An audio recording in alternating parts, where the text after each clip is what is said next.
The perfect piece of personal writing, reflecting on lockdown. Now, for hire, as per National 5, 30% of your final grade is on your folio. And that consists of one personal piece for maximum word count 1300 and one persuasive piece with a maximum word count of 1300. And it's personal we're going to be looking at just now. It's worth remembering that, especially for the creative or personal piece, it's quite possible to get a good mark for a shorter piece. So what are we looking for? Well, this is what makes lockdown so amazing for a personal piece of writing, because we're looking for reflection. What are you like as a person? What have you learned about yourself? You faced something that nobody your age has ever had to face before. How have you coped? And if you can do that, we will get a clear sense of your personality.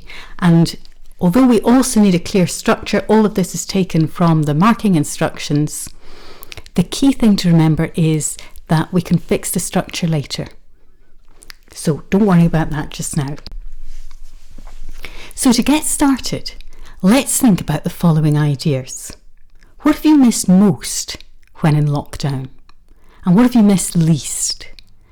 A couple of weeks ago, I sent a piece on shopping, and most of you said that you hadn't missed shopping at all. If you think about the piece you read in Nelson Mandela thought that he didn't want horrible food and he didn't want to have to wear clothes which he saw as being humiliating, shorts for a grown man. But what he found out was actually these are things you can deal with. What you really miss is talking to other people. What have you learned about yourself as a person? What strengths and qualities have you found in yourself? And what weaknesses have you realised that you have? How well have you dealt with the problems that you've had to face, not going out, not seeing your friends, not being able to ask teachers things that you could normally have asked for in class, making yourself do the work when there isn't somebody standing over you? Some of you have done superbly well at this, but I know you haven't all found it easy. So even just as a learner, what have you found out about yourself?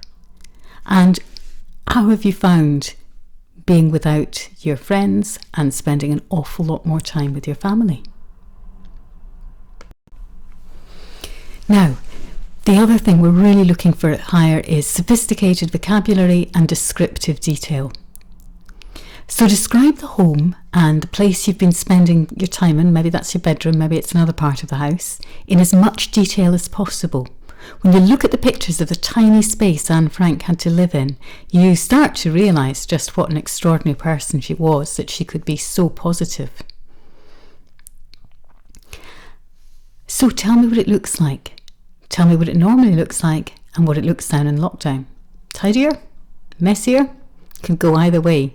Think about Anne Frank telling us about the things she had to wear now, the state of the table, the way in which people couldn't perhaps be bothered, or it was very difficult to keep things as clean as it had been before. Or you might have gone the opposite way. You've got nothing else to do, so you're spending all your time cleaning and tidying and your rooms look like it's never looked before. Think about what you can see, hear, touch, taste and smell.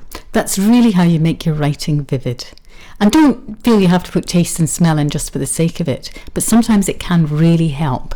For example, Anne Frank's description of the potatoes that she had to eat. And again, just start writing. We can fix the structure later. We can think about what's a really attention-grabbing way to start and what's a good way to finish. But don't worry about what the final order of your piece is going to look like. At the moment, you just want to write.